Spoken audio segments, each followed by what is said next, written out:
Join us today where me and Lenny have a deep dive into patents. Today's episode is brought to you by MyGoSite, where you can build funnels and website all from one location. Easy to use, drag and drop builder. Build your first funnel today. Fully customized checkout experience, 14-day free trial, no credit card needed.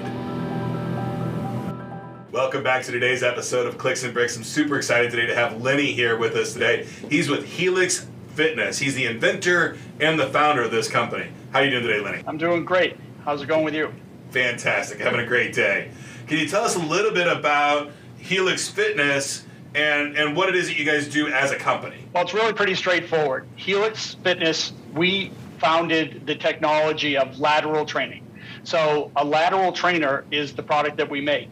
Lateral trainers are a completely new modality in the fitness industry. I've been in the fitness industry, this is my 30th year, and so you could say I've kind of seen it all.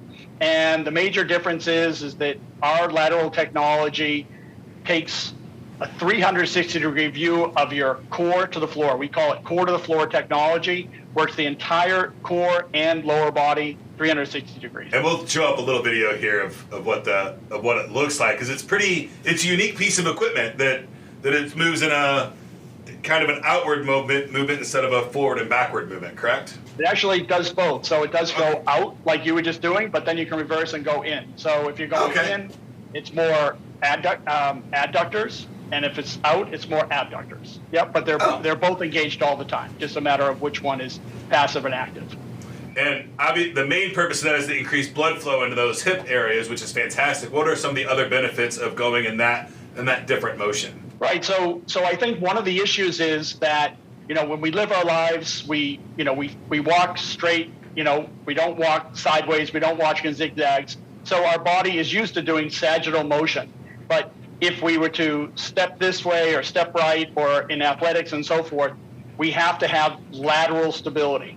So if you would use any cardio product other than a lateral trainer, you're not stabilizing and not strengthening those muscles. So when you use a lateral trainer, you're both strengthening the sagittal plane muscles that you use to walk or climb stairs, while at the same time strengthening the lateral muscles that you move side to side. So this takes all of the muscles of the lower body and makes them work together. And the goal with any body is to have balance. So you want all the muscles to be balanced. And this enables you to do that. Whereas if you walk on the treadmill for 30 minutes, then you have to go do some side lunges or some other exercises to strengthen those adductors, abductors, the side moving muscles in your body. Okay, fantastic. If they wanted to get the product or take a look at the product or anything like that, where would they go to get more information about your Helix lateral equipment? Right, yeah, pretty easy. We've got a great website. It's just helixfitness.com. Pretty straightforward right there on the screen. And that will tell you everything, all the scientific data, the proof behind it, all the work we did developing the product. There are many studies there for it that support what we did and why it's important for you, as well as obviously tells you more about the actual individual products themselves. Right. And today you sell a commercial version, and do you have the residential version available to the consumer yet? Yes, we have 2 residential versions and we have 2 commercial versions. Okay. Are the commercial versions that you have scattered across the country, or do you have some gyms that are like more prominent than others? If somebody wanted to just try out one of these pieces of equipment, is there like a place that they could go try it out? Well, what we'd recommend is go to the website, and there's a locator at the bottom of the page, and you can find what's closest to you, whether it be a store or a gym. So there are literally 1,000 clubs in the United States that have a Helix in it. Are they more located in California than they are, let's say, in Wisconsin? Yeah, probably. But so they're spread around, just like the same thing. There are more people in California and Texas and Florida. Of course they are. So, yeah, we have a lot in Florida, we have a lot in Texas, a lot in California, a lot in New York. So the states that have a lot of population. But bottom line is they are all over the place. I just spoke to a woman the other day in Nebraska. She had seen it in a local club and wanted one to have in her house just so she could use it more often. Okay. So if you're looking for it, just want to try it out, kick the tires, on the website there's a link, find a store, and then you have all your stores, commercial stores, and where you can go purchase them on that map? Right. Oh, yeah, fantastic. In our industry, they're called specialty fitness stores, so they're located all over, depending upon obviously where you are, yeah. But Right. they sell both home fitness and commercial fitness. I can think of a half a dozen sports off the top of my head. Skating, ice skating, roller skating would be great for boxing, any kind of ball sport where you're throwing a ball or hitting a ball. I think would be great exercises as well for that. But just all in all for recovery and core workout, it's a great workout for that as well. Correct? Yeah. So when we first came out with the Helix, we were focused on things like hockey, which is obviously very lateral. We were focused on downhill skiing. We were focused on tennis. And then in golf, obviously golf, which is all about your hips.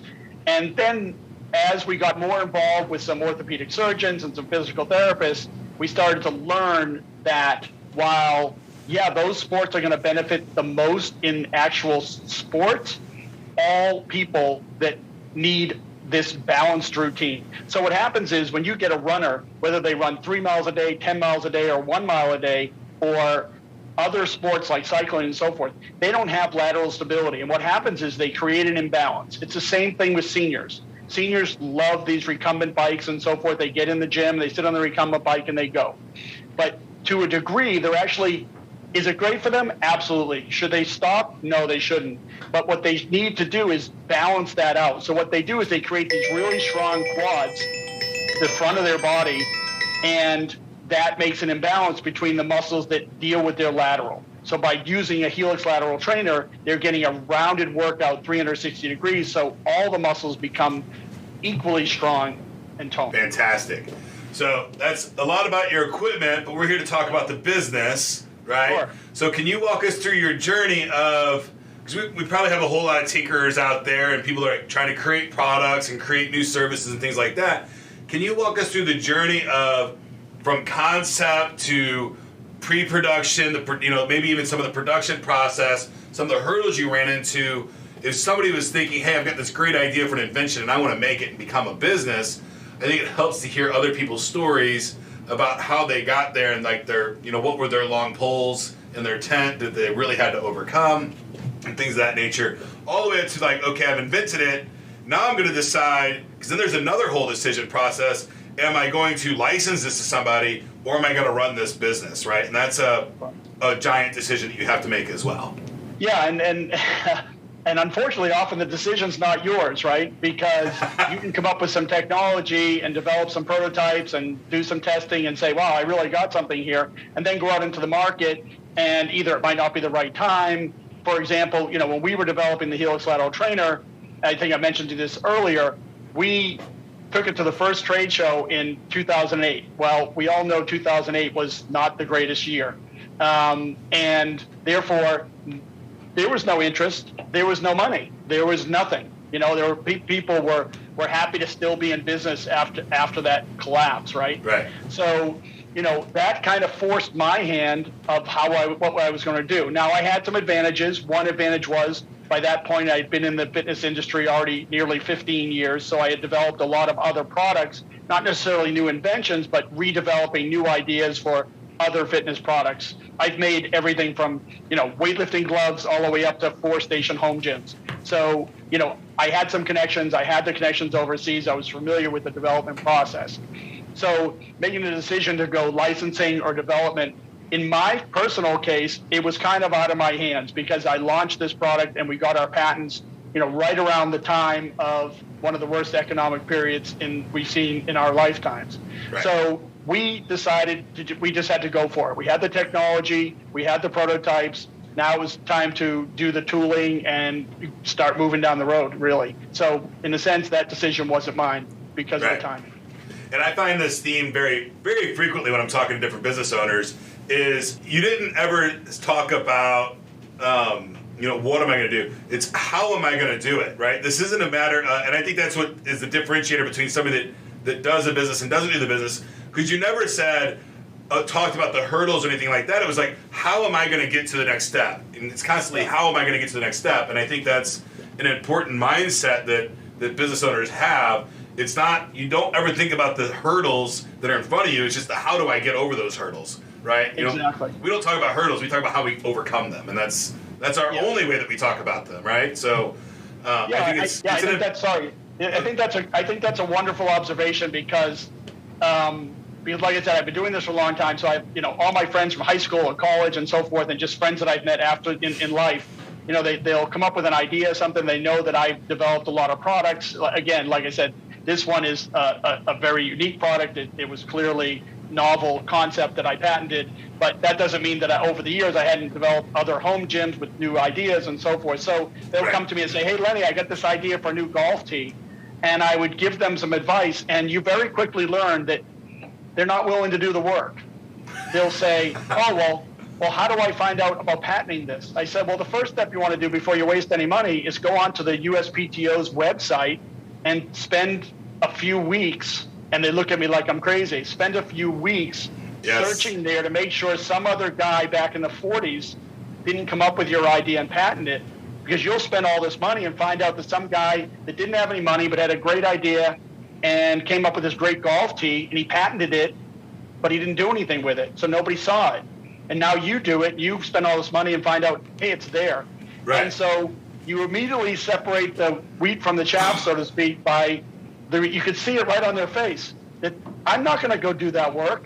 Well, how can I do this more easily? And that work is really important too, because you might find, if you go down that path, you might find that it's already patented, and it's cheaper to buy that guy's patent that's doing nothing with it than it is to go through the patent process, right? Right, exactly. And you've gone through the patent process at least one time. I think you told me twice. You got 2 patented products. I have 11 patents. 11 patents. So, and I've heard numbers around this technology. You and I were talking about two novel ideas. I have 11 patents on this technology. Yeah. You have 11 patents on this specific technology. Correct. Okay, Yeah. And that's utility patent and other types of... All utility patents. I have 3 US patents. I have 3 European patents. I have 2 Chinese patents, Taiwan, Japan. Okay. Yeah, a lot of patents. So I've heard numbers all over the place on the cost of getting a patent. I've heard as low as $10,000, and I've heard as high as $100,000. Do you have any insight on if somebody said, hey, I'm going to get a patent, and I'm going to do the work, I'm going to do the 4 or 5 weeks, I'm going to hire the attorneys, all that stuff. Do you have any insight on, I mean, you've done it 11 times. Is it really that drastic of a swing, or is there somewhere really in the middle? As with anything else, right? You can go out, you can buy a $15,000 car, and it's going to have 4 wheels and at least 2 doors and a steering wheel and and an engine, right? So, or you can go out and buy a Mercedes, and it's going to have a little bit nicer wheels and a little bit nicer doors and things like that. So, so it all depends on the law firm you hire. I tend to use sole practitioners because I feel like the communication's better. They seem to have more of a connection to your product as opposed to just being one of maybe hundreds of clients that they have that they're developing patents for. Right. I've found that you can spend $10,000, you can definitely get it done for, unless your product's extremely complicated, because obviously all the drawings that need to be done to submit to the patent office. On the low side, but when you go into this process, you better have enough money or enough resources to get the capital to get through the patent process, because that first one can get kicked back, and you got to go back and resubmit and do this whole process over and over again. I've heard of people up to 5 and 6 times resubmitting their patent. To get it up to that high number. Another trick that you can do, if you're using the sole practitioner attorneys, is a lot of these attorneys, specifically patent attorneys, are more than happy to take equity as partial payment in your product or service. So, and a lot of owners are like, I'm not giving up equity in my company, blah, blah, blah, it's worth billions.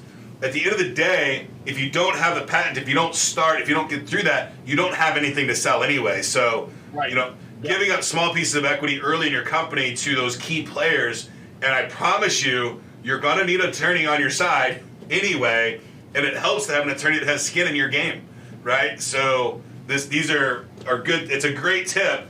Don't be afraid to ask your patent attorney. I wouldn't just ask any attorney that, but if I was specifically talking to a patent attorney, I'd say, hey, this is going to be expensive on your legal fees, and I appreciate your legal fees because it's going to keep me out of trouble. Would you be willing to take, reduce some of those fees for equity in this new idea? And if he says no, probably gives you an idea of his faith in your product as well. Yeah, I think you're right. I mean, as they say, what you don't ask for, you never get, right? So, you definitely ask these guys. I haven't necessarily found anyone. I think that part of the issue is it depends on your industry, right? If you've got a new drug or a new, biotech idea or a new, digital idea, then I think that they have more interest and more knowledge and they're familiar with those industries. Right. The fitness industry, although it's a big industry and everybody knows about it, is still somewhat of a cottage industry when you think about it as a whole, right? Right. So finding some, 63-year-old attorney that's really good at what he does to decide that he wants to take a piece of your company in the fitness industry, that's a little bit of a challenge. Believe me, I've certainly tried when things got tough. It's definitely easier in the software world. Yeah. Right. Well, the one thing about patents, though, here's the key, right? And I've been told this, if I had even a penny for every time I've been told that I would be retired. But, you've got to have enough money to do the patent, but you've also got to have enough money to protect the patent. So that's a big part of it. If some big company, you come up with a great idea, say a paper product, right? And you get out there and you get a patent, and then 3M decides, you know what? That's a great idea for us. We could really exploit that idea. And maybe they decide they don't want to come to you anymore because patent law is difficult and the courts are leaning towards the inventor more than they are big companies like 3M, inverse of the way it used to be. So 3M says, no, we're just going to do this and we'll deal with it later.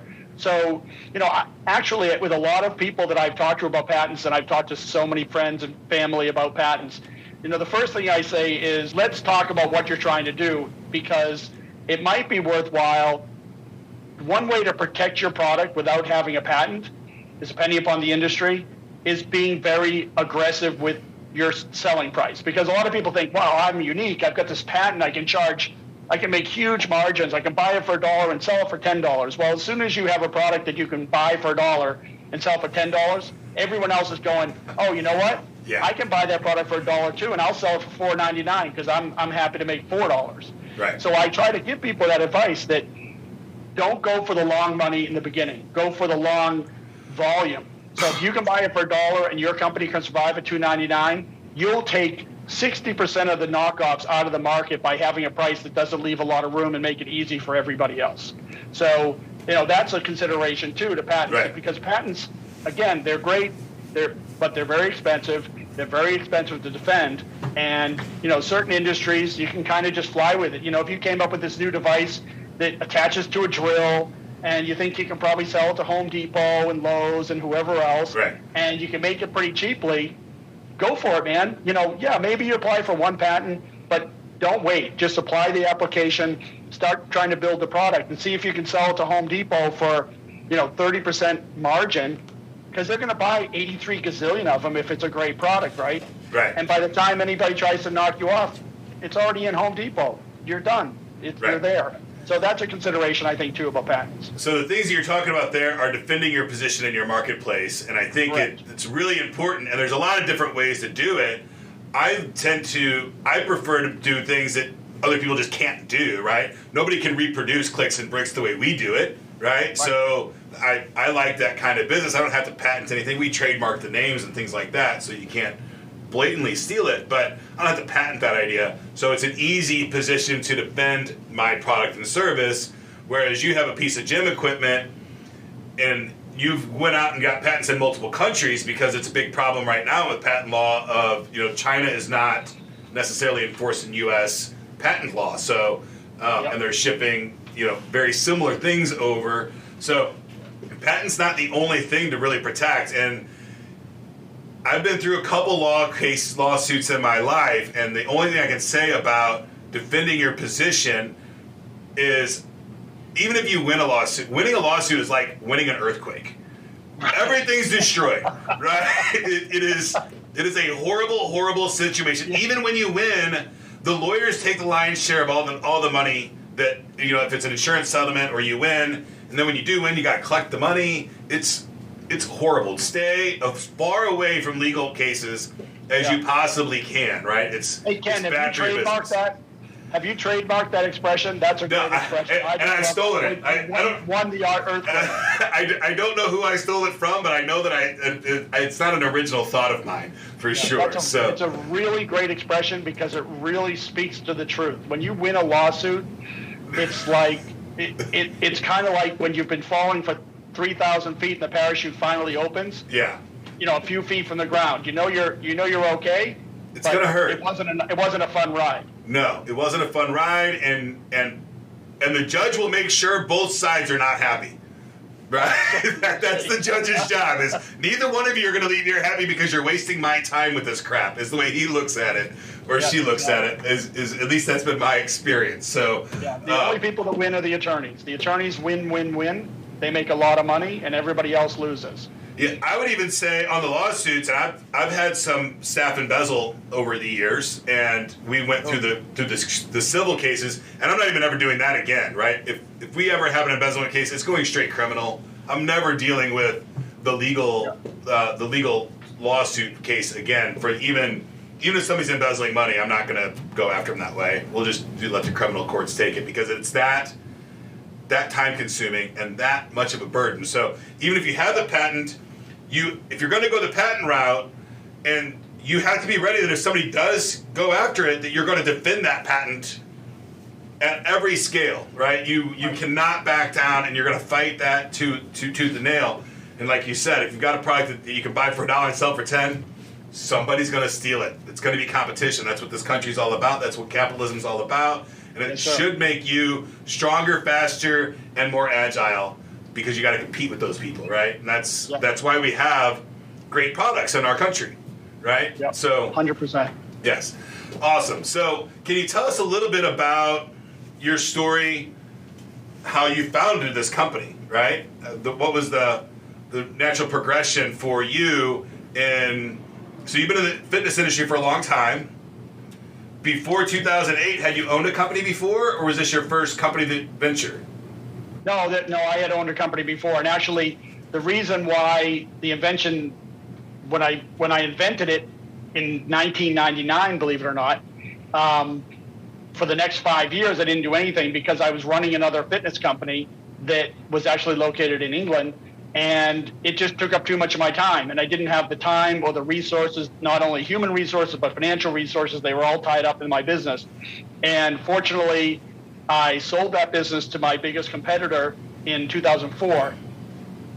And that obviously freed me up to go and chase after this. So really it was locked away. I hadn't told anybody about it. I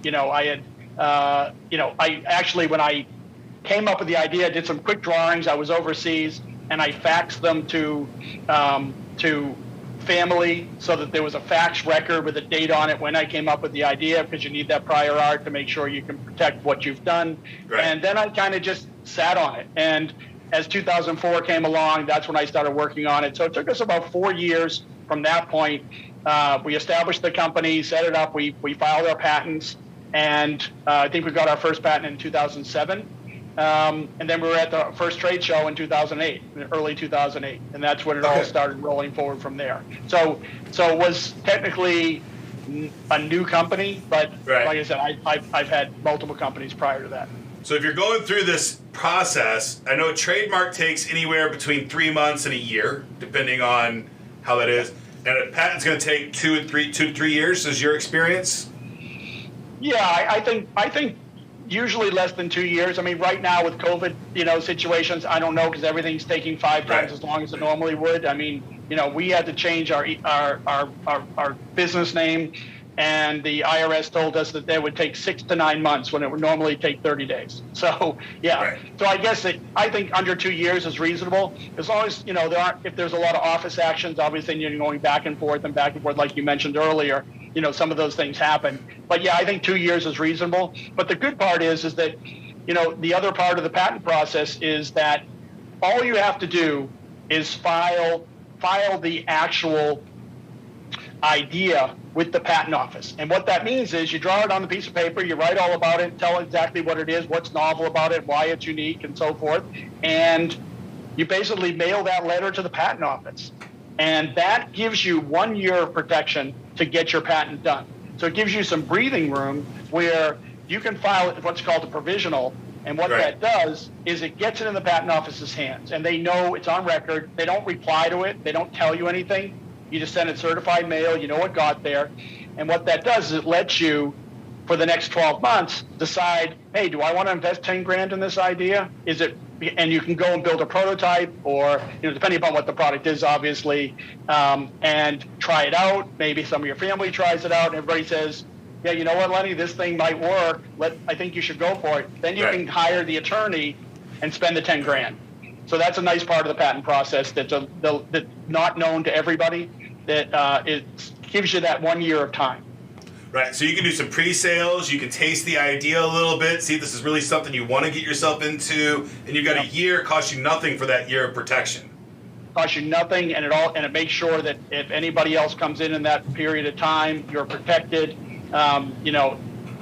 It's a nice thing. It's a nice part. Right. It's one of the nice parts of our patent process in the U.S. It gives you a little bit of comfort. Right. I still would not recommend you're out there like showing it to everybody. You have to be discreet about it nonetheless, because like you said, everybody's after the next big thing, and you get up against a big company, you may not be able to stop them. Right. Yeah, it's a tough game, and when you get into a big company, I mean, I've been in times where big companies just like, "Oh, you're leaving this industry. I don't want you in this industry. We're going to take you out while you're small and get you out of our way." So, and they will. They're brutal. So, and it's not just business; it is personal. So, fantastic. So, I love this story so far. Obviously, through this time frame, now you had a liquidity event, so you had the capital to go and do this thing, and you familiar with the industry. You had a lot of insight before you jumped into this journey that you're on, and at times, I'm sure that you had some moments of doubt, self-doubt in there, things that you're like, man, is this really going to work? How am I going to push forward with this? How am I going to, am I really going to spend all my money on this idea? How did do you have any tips or tricks for the audience on how you overcame those self-doubts and those things that you had, or just really trying moments?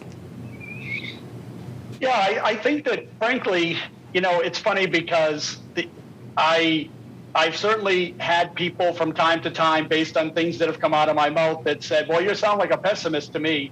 And my feeling is that the word pessimist and the word entrepreneur don't ever exist in the same sentence or the same body. You can't be an entrepreneur and a pessimist at the same time. Right. You've got to, there's no such thing that happens.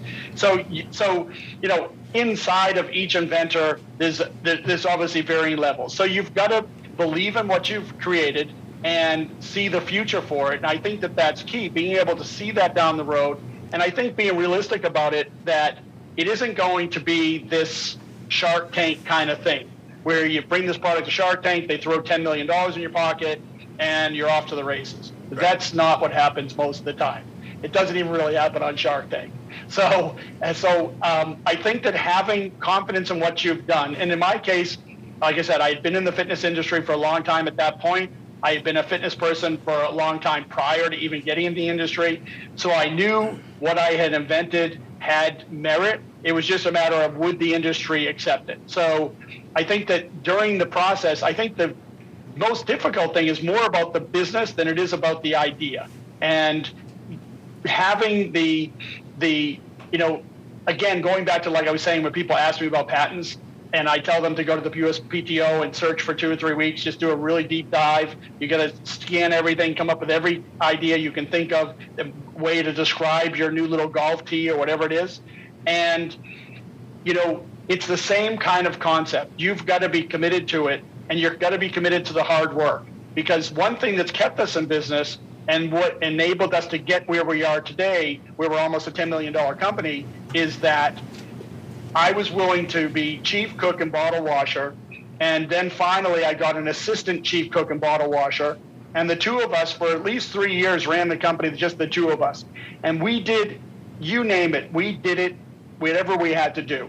So you've got to have that commitment. And part of that commitment, if you're not well-funded, which we were not well-funded, and you need to conserve as much cash as you possibly can. So going out and getting this whole team so that life can be easier, that's good for some people, and maybe that works for some people. But for us, I think the fact that we were committed to, or I was committed to doing whatever the work needed to be, and digging in and getting my hands dirty at every turn, was something that preserved the cash we had and enabled us to grow. It also, frankly, made me a much better salesperson when I went out, or a marketing person when I went out, because I knew the product inside and out, backwards and forward. And yes, I invented it, but just because you invent something, especially in a mechanical product, doesn't mean you really understand it. So people ask me questions.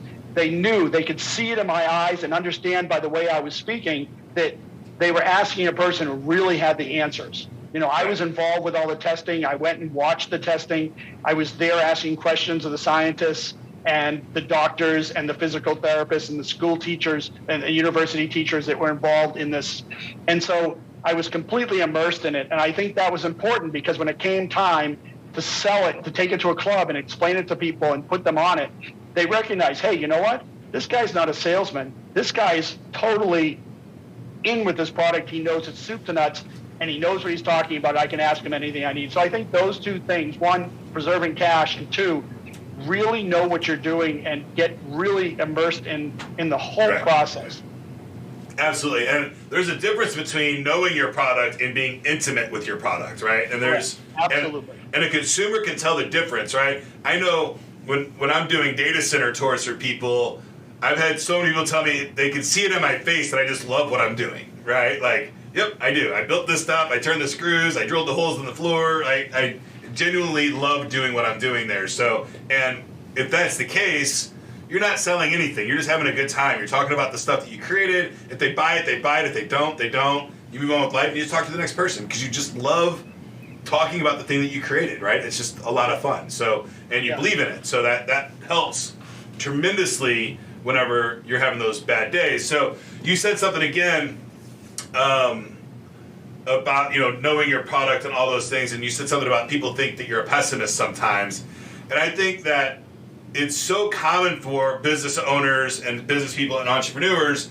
One of the key traits that we have to have is naming hurdles and diagnosing hurdles that we have in front of us so that we know how to overcome them. And I think sometimes if people hear us talking about that, they can think that it's a pessimistic viewpoint, but it's really an optimistic viewpoint of, okay, I need to diagnose these hurdles. How am I getting over them, right? Back to that how do I overcome these? But you had to diagnose them, you had to name them to even know how to overcome them. So seeing all those hurdles fast and talking about them, I think, is important to do. And it's sometimes hard to do and maintain a positive cadence when you're talking about hurdles, right? So I think it is important to try to do that, to try to have that positive cadence when you're talking about the hurdles.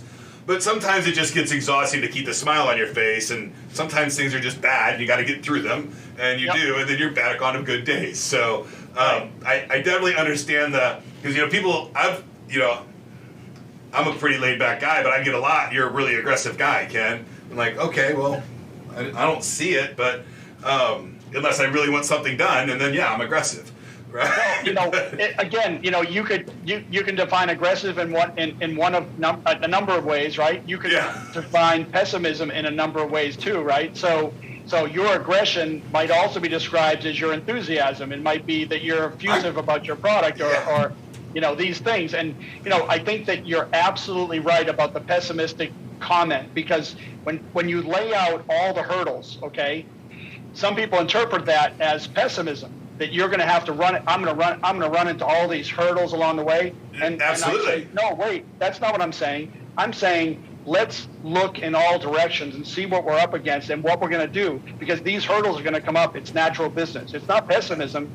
It's being smart and recognizing what the barriers to entry are, what the hurdles you need to get over, and let's map them out and know how we're going to deal with them when we get there.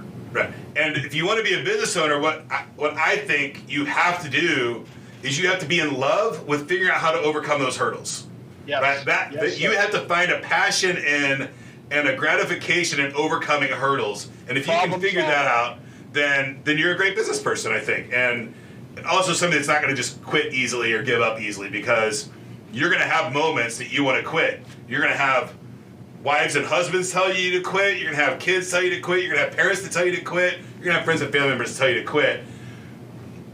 Ignore them all. Do what you want to do. Do what makes you happy. And if you're not happy doing it, change something and keep moving forward. So I think that was great advice. Thanks for talking about that pessimist piece, because I think it's frustrating as somebody that's trying to run fast. They want to diagnose these hurdles, talk about them, and And in some environments, you kind of get shunned for talking about negative stuff, right? And I understand the whole stay positive mindset, but you have to talk about these negative things and figure out how to overcome them.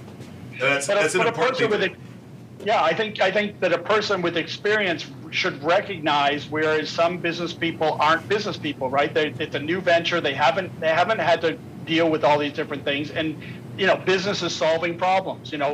Overcoming objections. Why doesn't this person want to buy my product? Is it the wrong color? Is it the wrong size? Is it uncomfortable? What are the three? So it's always problem solving. So when it's kind of like a lawyer says, never ask a question that you don't know the answer to, right? So it's the same type of thing here. It's like, okay, we're going to do this business, and down the road, we're going to need customer service, and we're going to need packaging, and we're going to need a logistics department, and all these different things. So they're all hurdles you got to get over to be successful. And you're right. I think that some people look at that as, oh, you're being so pessimistic. It's not that hard. No, it is hard. It's definitely hard. And these are the things we have to be prepared for. Right.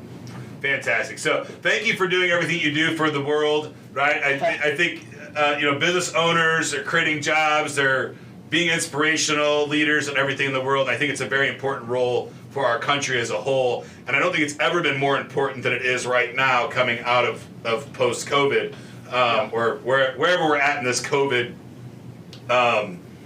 chapter of our world.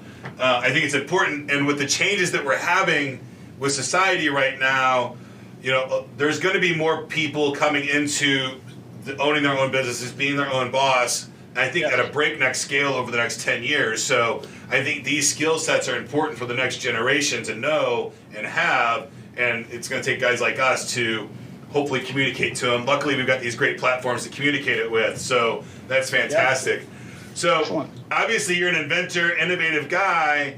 You look at the fitness industry and you look at all the technology that we have today.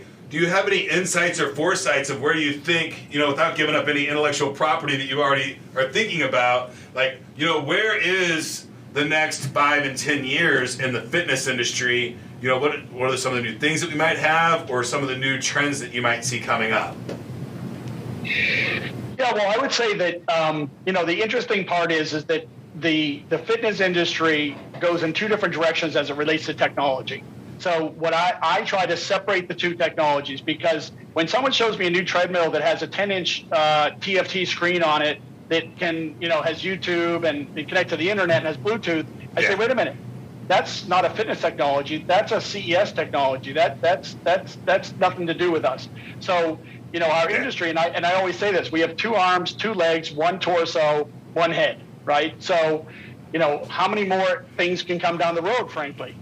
Exercise, because we only move in so many ways. So I think that our lateral trainer was quite an advancement. Of course, I'm a little bit biased with having a method that really does so much for the human body for all ages, athletes, young students and so forth. It's an excellent exercise. Right. And I think that our industry is going through a transition now, partially because of COVID, but I think it was already there beforehand, with what's called connected fitness. And it's not like it's a new idea. It's not a secret. It's out there. The people want to be able to get personal training. They want to be able to have someone guide them through what they're doing. They don't want to have to make it up on their own or read some book or buy a magazine. So that's the biggest trend. And that's something we integrated into our product late last year, whereas you can go online, and take a class live with one of our instructors all around the country. You can do it on demand if it doesn't feature your schedule. So I think that that's going to be a big part of where the fitness industry is going, and it's definitely something we're very, very focused on, because people, right now they're nervous about the gyms. They're not going to be that way forever. They're going to go back to the gyms. People like the social atmosphere of a gym, right, but they need a little bit of time to kind of get over this whole COVID thing. The COVID thing needs to get over too, but then they're going to have to get over the COVID thing.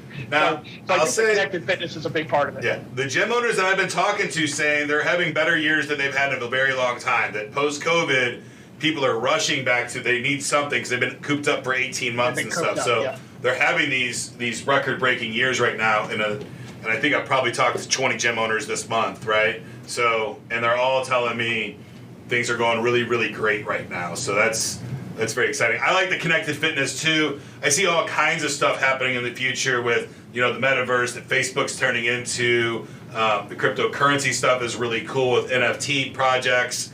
The full-size smart mirrors, I think, are really cool. They're coming out.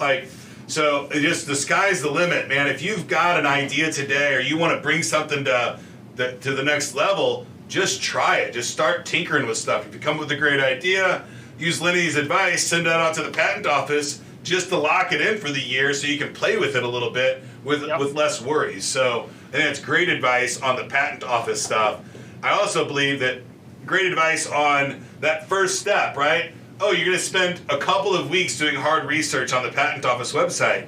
If you're not willing to do that, you're not willing to run a business. Business is not for you. You're an employee. Go be an employee. That's fine, right? Or you can Uber. You can even do solopreneur stuff, service provider things. But if you want to make an invention and bring something new to the market, you better. It's a big boy's game. You got to have some tall pants and some really high boots because you're going to walk through some stuff. To get there, right? 100%. Absolutely. Thank you so much, Lenny, for your time. Do you have anything to leave the audience with before we go? No, I just appreciate the time. I love talking about this. Like you said, you've got to have passion for it. You've got to be totally immersed in it and love what you're doing. This actually is the first time, like I said, I've sold all kinds of products and manufactured all kinds of products. Literally everything that's been out there, at some point I've manufactured some version of it. Right. And, having a technology now that actually is usable for young people, for kids, for seniors, for older seniors, for people that have knee problems, hip problems, and things like this, and having a solution for it, it literally, building a business and getting revenues and making money is great. Of course, that's why we do it. But the new twist here is this is the first time in my career in the fitness industry, while, of course, building fitness products, you're helping people stay healthy and get their bodies toned and overcome, problems that they have and so forth. But this new technology, we're getting such incredible feedback from the users about how it's changing their lives and how it's making them become more active again, especially seniors, and overcoming issues with their knees and hips and so forth. So it's very rewarding. So I'm just that's something that I haven't really had before. All the success was based on just like, oh, we did this many sales or we sold this many. And now, because it's so interactive, the social world, we get to talk to the people that are using our products. They talk to us on Facebook. They talk to us on Instagram. In near real time. What's going on. It's real time. And it's like, you wake up in the morning, you come down, you see a couple things on Facebook that these people wrote in last night or did a review saying, thanking us for what we're doing. Man, that's awesome. Right? That's really, that's better than money. I've done a lot of crazy stuff in my life, right? And some of it would sound like lies if we sat down and talked to you about it. But I can promise you, one of the most gratifying things on the planet is seeing people use something that you created and it puts smiles on their face or it changes their life for the better.